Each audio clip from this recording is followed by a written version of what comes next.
I feel like this is an appropriate time to cover this because we're getting into the summer, and hopefully we're going to spend some time outside.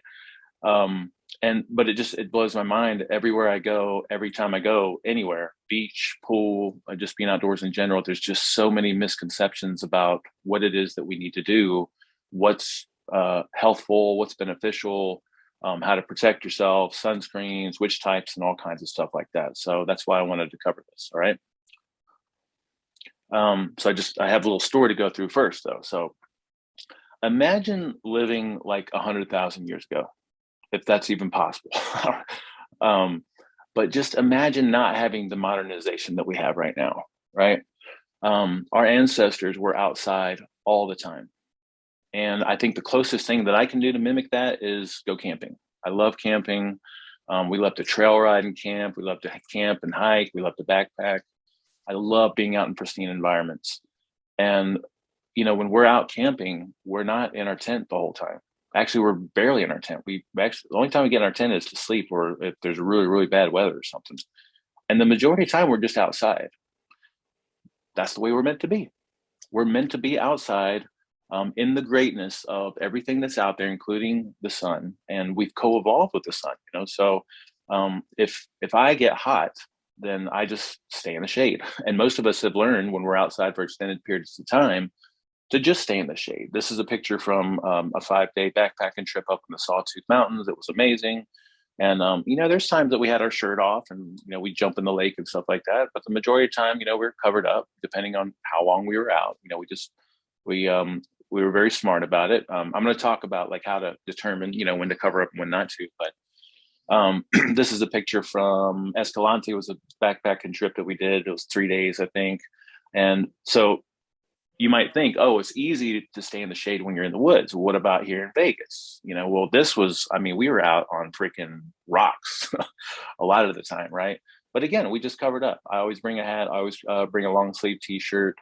Usually I get enough shade from up here that I don't have to do that for my legs. And, of course, you can have some sunscreen available if you want to, but it's just never an issue. The sun is good because think about it. Why did so many of our ancestors pray to the sun? It was life-giving. Our farmers depend on it. We need it to grow our food. All living things on the planet need it.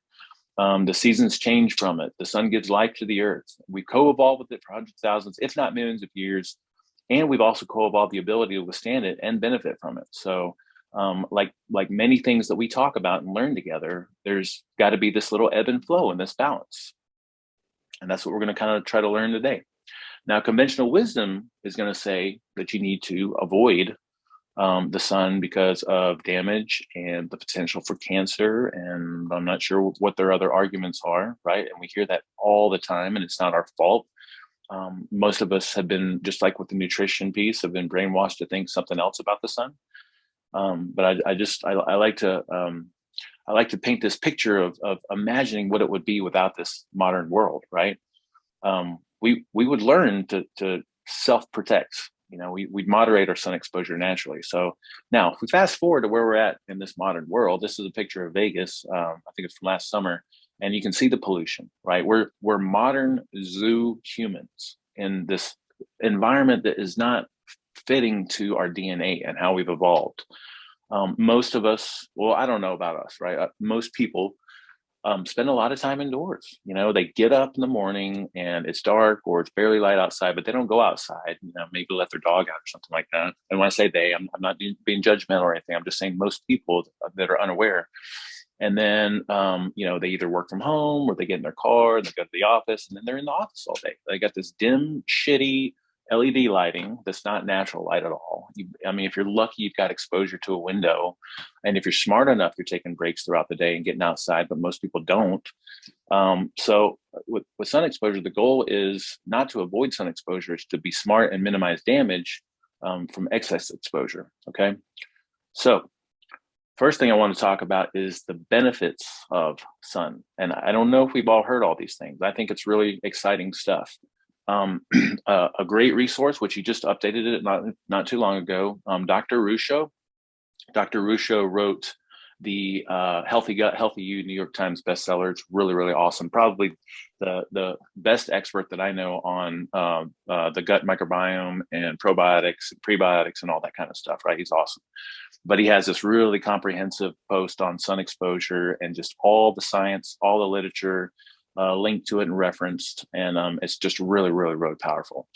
So that's where I get some of this info, and then some of it I've just compiled over the years, and just about every book or every certification seminar that I go to in this holistic functional realm, like we're always talking about getting outside, right?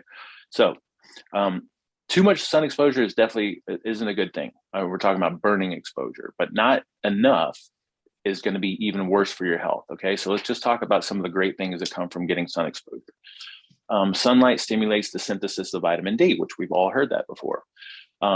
Vitamin D is seen more like a hormone than anything else because it does so many great things inside the body. So it helps regulate your sex hormone production, has a huge role in the immune system. It's, we've all heard it's great for in synergy with other fat soluble nutrients and cofactors. It's great for bone health, dental health, heart health, and artery health, cardiovascular health. It's great for cancer prevention, and it helps you have some optimal gene expression, meaning that you have the genes manifesting that you want to, and you're suppressing the things that are dormant that you don't. It's just a very, very foundational component of or nutrient in the body.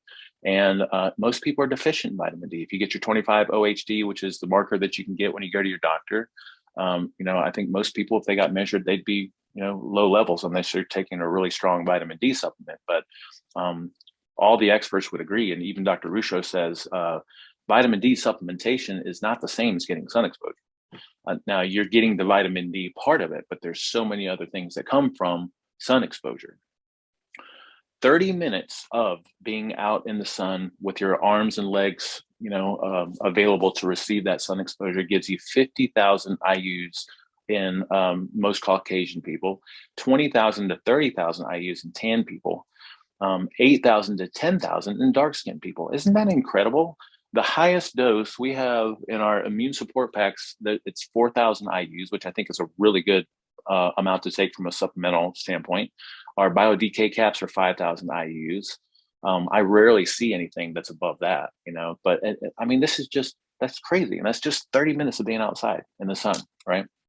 During the brightest time of the day. So now the body has an amazing mechanism to moderate excess vitamin D. So there's really very little risk of any kind of toxic exposure unless you're doing some insane amount of ridiculous supplementation, which we're not getting to those even minimal levels there when we supplement. So vitamin D production is huge. It also improves blood pressure, because when you get sun exposure, your body creates NO, or nitric oxide, which helps with the vasodilation. So vasodilation is basically literally the blood vessels will open up and we have better blood flow, which is great for all kinds of different things, delivering of nutrients, removal of toxins, better performance, but it's also great for cardiovascular health. Okay, so and that just comes from just being in the sun.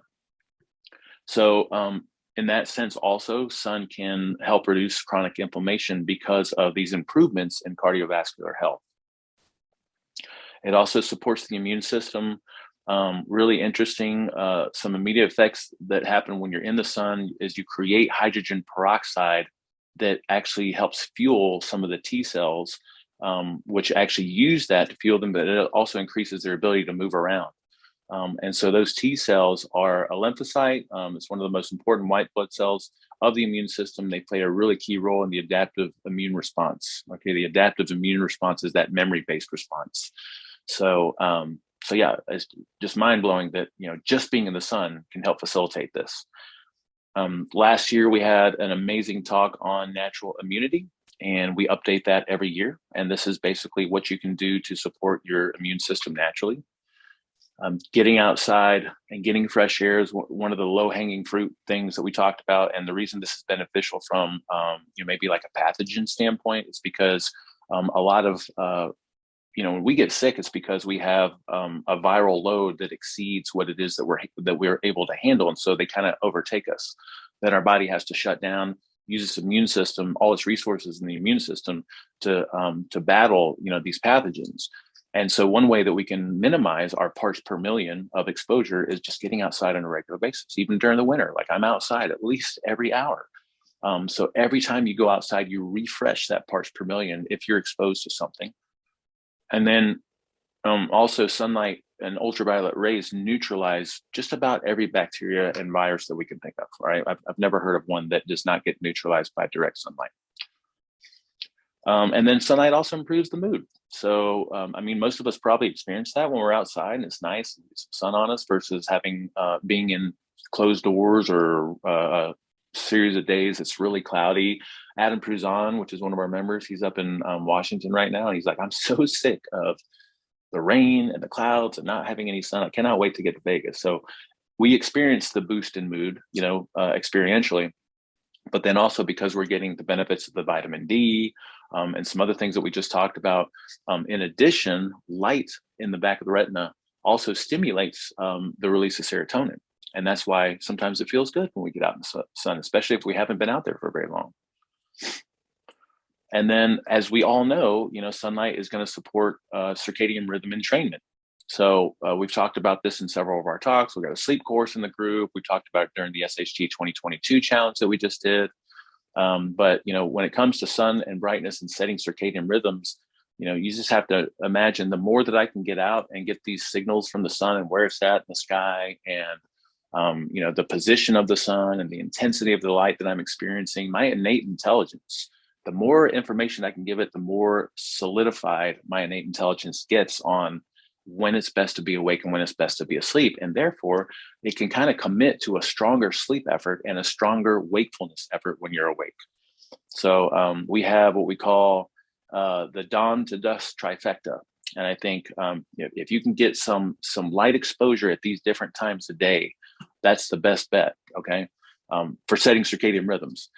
Early morning light is absolutely crucial. So the earlier you can get outside and get some brightness, the better. I think I talk a little bit about that in a little bit here. But from a circadian rhythm standpoint, is very, very important. And then sunlight supports eye health. So, if our skin is adapted to a certain level of sun exposure, then our eyes are too. And I think most of us, again, we just grow up in this modern world and it's just normal that we just put on sunglasses all the time. And I don't think that we should wear sunglasses that much. And the only time I wear sunglasses is for pictures, because sometimes I think I look cooler with them, maybe. I don't know. But sunlight helps to heal skin conditions. And this has been, you look at some of the ancient medical literature, and even from like the Greeks and the Romans, they used to use sunlight to cure a lot of different things. But even, and not that I completely trust everything that comes out from World Health and government organizations and things like that, but even they admit this in their website, that doctors have recommended UV radiation exposure to treat all kinds of different skin conditions, and they still do. They use light therapy on these skin conditions, and you have access to it out here all the time.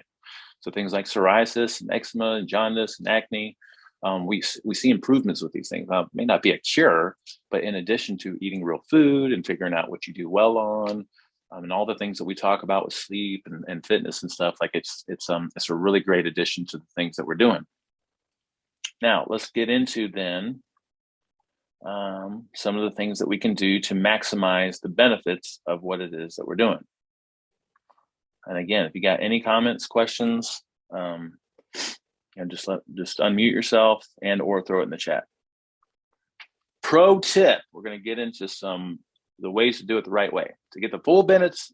To get the benefits of what we just talked about, you have to get full sun versus dirty filtered sun. Now, it is beautiful to have a home that has windows, and every morning me and Arca come down and we open up the shades and we do the blinds so that we get brightness in. It's just beautiful. Like, we love it. We love natural sunlight. But for what we're talking about as far as the benefits go, even clear glass is going to be considered dirty filtered light. You're not getting the full benefits of what we're trying to experience here. Even being in a car, through your driver's windshield, again, even though it's beautiful and it's great being outdoors, it's not the same thing as just being out in pristine light, right? So there's got to be some time that we have no sunglasses on. I'll give you some time recommendations here in a moment. The best time to get sun, as far as from sun exposure standpoint, is going to be when the sun's the strongest. I don't really get too neurotic about it. I just try to make sure that I'm popping in and out all day, every day. And if you do that, I think you're just by definition, you're going to get some of the most beneficial time. Plus, early morning light is going to be beneficial for setting circadian rhythms. Midday strong light is going to be great for sun exposure. Evening light, again, great for setting circadian rhythms. So I think it's all great. So for protection, I think one of the first things that we need to do as a priority is just make sure that we're eating real food and eating real food our way. What's really fascinating is when we build ourselves with the right appropriate fats, then we have proper cell structure, which contributes to proper tissue structure and proper organ structure and proper skin structure. And so when we eat real food and we avoid the highly processed plant-based oils, then we're giving the body everything that it needs to protect itself properly. And I remember before being on this real food journey, I would burn really easy and peel, and it didn't take much time at all. And I considered myself a pretty dark skinned guy. And since I've been a real foodie, I don't think I've been burned ever. I've looked like I turned red, and then it turned into a nice tan. I can't even remember the last time that I peeled. And it's not like a competition to see how long I can be out there. I'm just saying I'm very smart about my exposure. I cover up and put shirts on, I have a hat. But the times that I am out, since I've been a real foodie, it just hasn't been an issue. So this is just a plug to make sure that we're eating real food our way. And also, it is absolutely crucial to avoid those highly processed plant-based oils. And I think I go into a little bit more detail. Yeah, here we go. So our cells are made of a bilipid phospholipid layer, bilipid meaning this two fatty layer membrane. And so depending on what you build those cells with depends on how structured they are and how firm in a good way, like, how rigid they are versus flimsy and versus made of something that's a little bit more oxidized and damaged. And so that part of eating real foods is extremely crucial. If we eliminate our exposure to the highly processed plant-based oils, then we can take the full benefits that we get from the omega-3 fatty acids that we hear so much about, like EPA and DHA. And these are things that you can get from, cold water fish, like wild salmon. You can take like a really good quality cod liver or fish oil. But your body can also make EPA and DHA. But that's why it's crucial to avoid those highly processed plant-based oils, because there's this, if you have an imbalance of omega-6s to omega-3s, then you're kind of almost wiping out the potential benefits that we would get from EPA and DHA. What I have noticed is that if you do a really good job of avoiding the highly processed plant-based oils, which I don't think I have much exposure to them at all, then there's less of a need to supplement, if any. And that's why you don't see in a lot of my supplement recommendations these days, I don't mandate that everybody takes a fish oil. I think if you're eating real food the way that we recommend, your body has the ability to make what it needs. But anyway, the whole point here is that we want to eat real food to give the body what it needs to build itself properly, to protect itself properly. And one part of this is this fatty acid balance. And the omega-3s can be extremely beneficial, and we can make them if we need to, especially if we're avoiding those highly processed plant-based oils like soybean oil, canola oil, corn oil.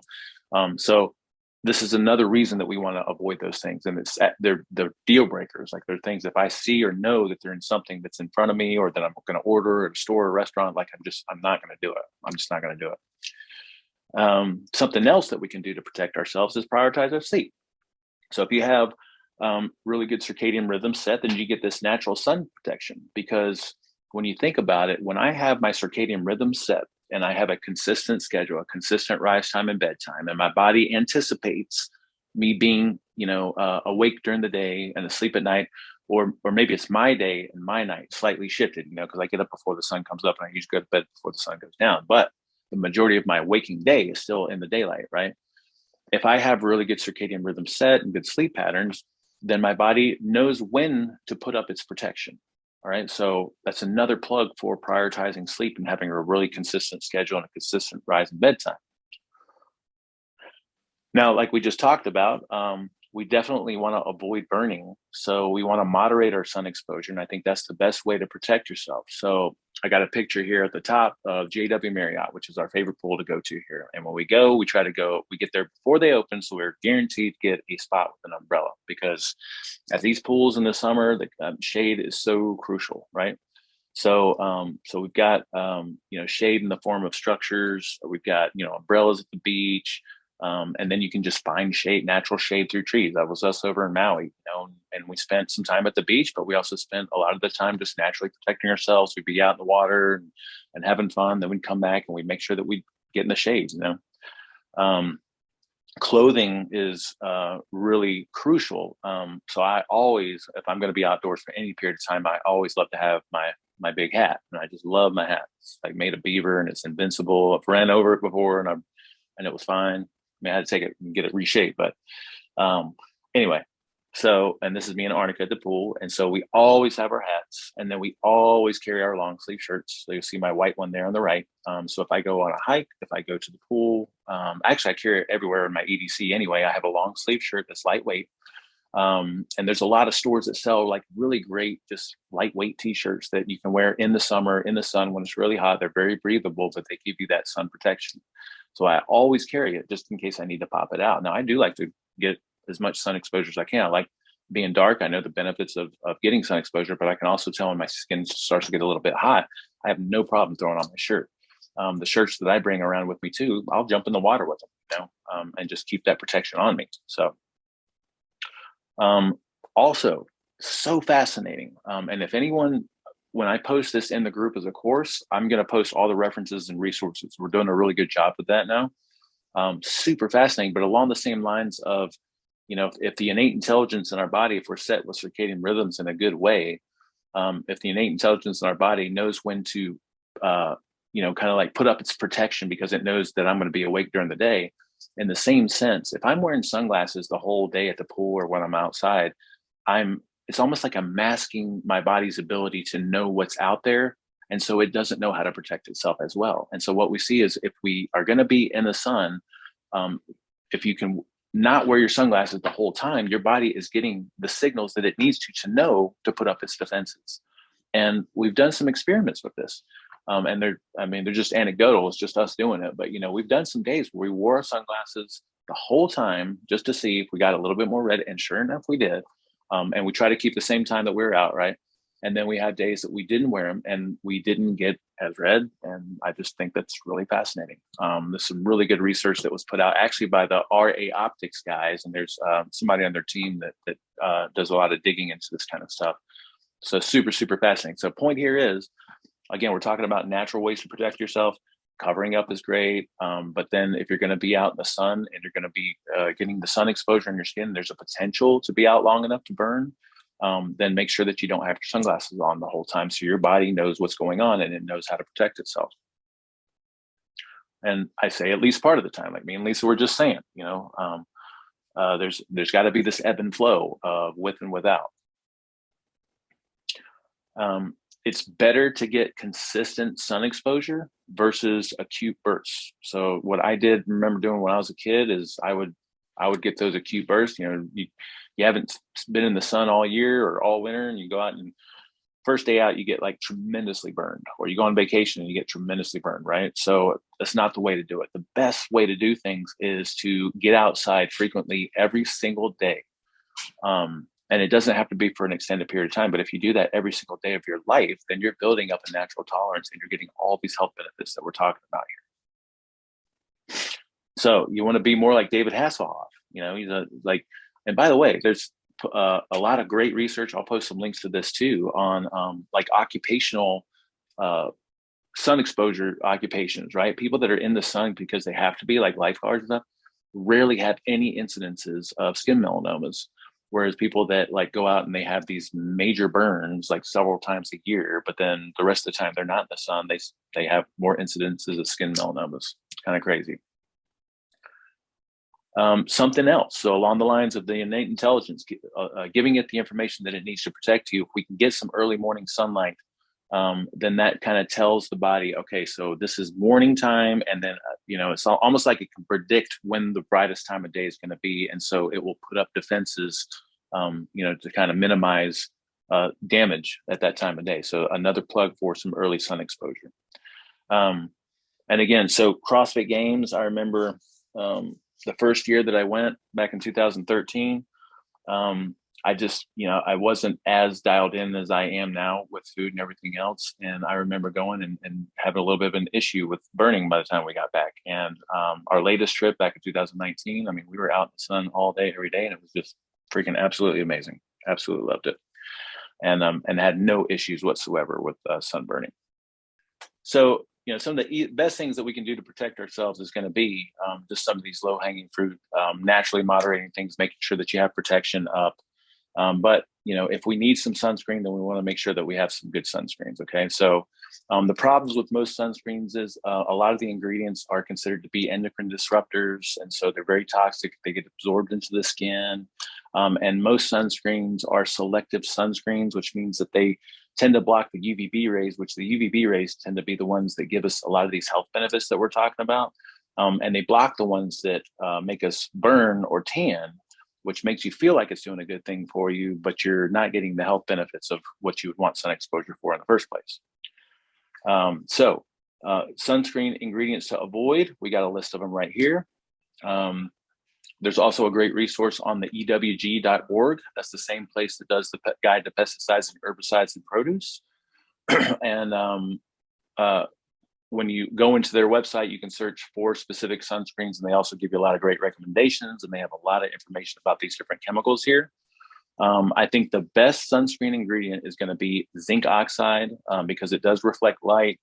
It doesn't get absorbed into the skin. That's why when you put these things on, you'll notice they look a lot pasty. They do have these nano zinc oxide deals that kind of absorb into the skin now, but I think the potential problem there, and we're just not sure about it, is because it absorbs in the skin. There might be some things that aren't good about that. So you're definitely looking for something that has, the zinc oxide as a primary ingredient. So making sure that we're eating real food is super, super crucial. And then so we're going to cover the ingredients to avoid here. Oh, sprays are not going to be ideal. All right. Because for the same reason, most of them are going to be absorbed into the skin. You're also breathing in a lot of the sprays. Sprays are what most people use. I understand they're convenient. I understand the zinc oxide things don't look as cool. But I think ideally, if you're going to use a sunscreen, you want something that's going to have a decent protection. So you want something that's a rub-on of a SPF of 50 or above. Things that you definitely want to look for, the zinc oxide, titanium dioxide is also something that EWG says is really good. And so that's what most of these sunscreens are going to be made of. So again, if you go to ewg.org, they got a rating system. One is really good, but then they have the EWG verified, which is this stamp that you can get. And those are probably the best products. So the Badger products, I think, by far are going to be the best. They stay on for a really long time. And again, they don't get absorbed into the body. Primary ingredient here is the zinc oxide. So we've heard really good things about them. This is what we actually use. When we look into sunscreens, we're scrutinizing not just what the EWG says, but also the ratings on Amazon. So, we want to make sure that other people have really good feedback on it. So the Badger one's really good. This Waxhead one right here is really good. We'll have links to all these. Had heard some really good feedback from some other clients on this. Rocket Pure was something that was recommended by the EWG, and then Beauty Counter has a really good one. Mark's Daily Apple recommended this Raw Elements one. Got a very simple list of ingredients, but primary ingredient being that zinc oxide. Beauty Counter, if you're not familiar with it, it's one of those makeup lines and skincare lines that a lot of the people in the holistic functional world use. And so they have one that has a lot of ingredients, and we went through and kind of nitpicked all of them, and they seem to be fine. But if you're a Beauty Counter, if you get a lot of products from Beauty Counter and you love their products, then that might be a good option. And then for lip protection, I think the best ones are going to be Burt's Bees, and then Dr. Bronner's lip protection. Badger also has one. We haven't tried that yet, but it has really good reviews on both EWG and on Amazon. But again, my top pick, the one that we use the most, is going to be the Sport Badger. And I'd say at a minimum 35 SPF, ideally probably something like 50 if you're going to be using it. Now, what I recommend and what we usually do is we use natural shade and protection to the best of our abilities the majority of the time. But if we know that we're going to have some exposed skin and we know that that could potentially turn into a problem, that might be where you want to put some sunscreen on. Arnica is relatively fair skinned. Her nose, she gets a Rudolph nose every time we go to the pool. It doesn't matter how much she wears her hat or anything else.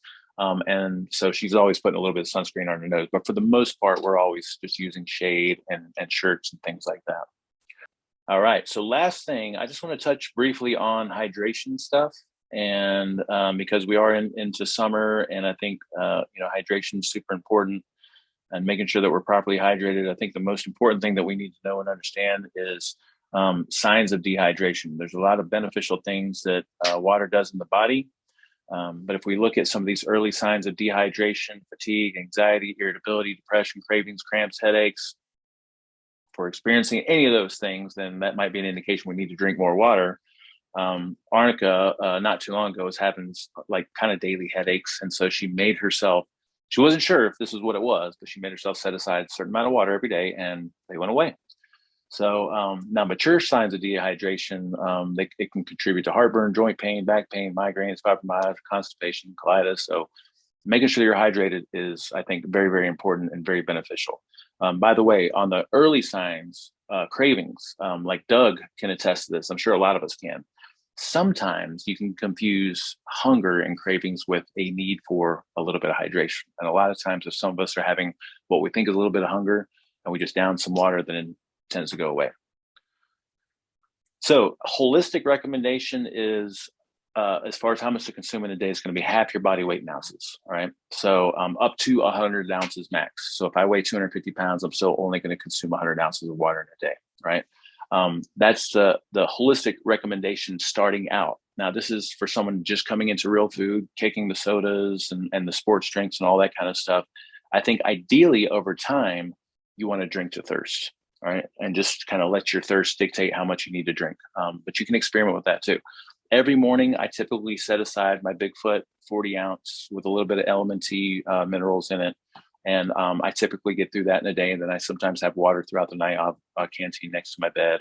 And you're also getting some water and stuff from the real food that you eat. So if you're going to go on a hike, then I would say like a half a liter to 34 ounces per hour of activity is ideal. So if you're going out on a 3-hour hike, you're looking for about 100 ounces of water, because that activity is going to demand just a little bit more hydration. And then what's really important when it comes to water is the water's clean. So we don't care about alkalinity, although some clean waters are alkalinized, which is totally fine. What's most important is that the water's clean. But when it's clean, we want to make sure that we add some minerals back to it.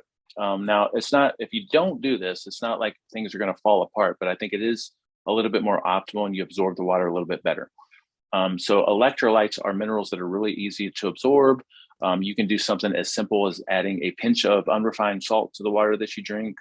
We used to use this product called 40,000 volts. A lot of us now use LMNT inside the community. There's a SHC perk for LMNT. And if you click on it, I can't remember if you get like a free box or a free sample pack or something like that. So a lot of us love the LMNT because it's flavored and it has 0 sugar in it. Mineralization, I think it makes drinking the water a little bit more enjoyable and you absorb it better. So that's you can also, what do you call that? Soak fruit and things like that in your water so that you get the flavor and the essence of those things.